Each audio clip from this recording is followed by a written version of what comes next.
രാവിലെ നേരത്തെ എണീച്ച് കൊണ്ട് തന്നെ വാപ്പ നമുക്കൊരു പണിയാണ് തേങ്ങ വെട്ട. എന്നാൽ പിന്നെ ഒന്നും നോക്കിയില്ല, പൈസ ഇടുന്ന പരിപാടിയല്ലേ. അപ്പം നമ്മൾ മെല്ലെ തേങ്ങ വെട്ടാനുള്ള കൂടി കൊടുത്തു. അങ്ങനെ തേങ്ങ വെട്ടിക്കൊണ്ടിരിക്കുവാണ് നമുക്ക് അതിൻ്റെ നിന്ന് പൊങ്ങ് കിട്ടിയത്. പൊങ്ങിനാണെങ്കിൽ ഭയങ്കര ടേസ്റ്റാണ്. അപ്പോൾ നമ്മൾ കുറച്ച് പൊങ്ങക്കാട മാറ്റി വെച്ച്.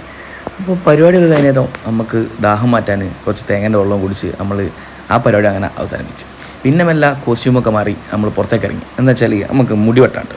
അപ്പോൾ പുറത്തിറങ്ങി നോക്കുമ്പോഴാണെങ്കിൽ 2 ബൈക്ക്. ഇനിയിപ്പോൾ ഏതെടുക്കും? പിന്നെ പെട്രോൾ ഇല്ലാതെ കൊണ്ട് നമ്മൾ വാപ്പാൻ്റെ ബൈക്ക് തന്നെ എടുത്തു. അല്ലെങ്കിലും ഈ ഓഫ് റോഡിനൊക്കെ വാപ്പാൻ്റെ ബൈക്കാണ് സെറ്റ്. കാരണം വെയിറ്റ് എടുക്കുന്ന വണ്ടി ആയതുകൊണ്ട് വണ്ടി ഒരു വിധത്തിൽ പണിയായിരിക്കും. അതിനെക്കൊണ്ട് തന്നെ എങ്ങനെ പോയാലും പ്രശ്നമില്ല. ഇത് നമ്മളെ മാമ്പോയിൽ ഹെൽത്ത് സെൻറ്റർ. നമ്മളെ വീട് എവിടെയാണെന്ന് ചോദിച്ചാൽ നമ്മളെപ്പോഴും പറയുന്ന മാർക്കിംഗ് പോയിൻ്റാണ് മാമ്പോയിൽ ഹെൽത്ത് സെൻറ്റർ. നമ്മളെ സ്വന്തം നാടാണ് ഈ കാണുന്നത് മാമ്പോയിൽ. മാമ്പോയിലിൻ്റെ വിശേഷം നമുക്ക് പിന്നെ പറയാം. നമുക്ക് വേഗം പോയിട്ട് മുടി വെട്ടിയിട്ട് തിരിച്ചു വരണം, കാരണം അടുത്ത പരിപാടി ഉണ്ട്. അങ്ങനെ നമ്മൾ മുടി ഒന്ന് സെറ്റാക്കി പുറത്താക്കിയാൽ പുറത്തൊരാളുണ്ട് ബ്ലോക്ക് ഇട്ടത്. അങ്ങനെ ഈ ബ്ലോക്കൊക്കെ മാറ്റി നമ്മൾ പോയി നല്ലൊരു പൊരിച്ച മീൻ ചോറൊക്കെ കഴിച്ച് കുറേ സൈറ്റുണ്ട്. ഉമ്മച്ചി ഇങ്ങനെ പറയുന്നത് ഒരു ടേബിൾ വേണം. അപ്പം പിന്നെ ആ ഒരു ആഗ്രഹം കൂടി നമുക്ക് മാറ്റി കൊടുക്കാം. അങ്ങനെ ഒരു ടേബിൾ എടുത്തിട്ട് നമ്മൾ ഇന്നത്തെ പരിപാടി വെച്ച്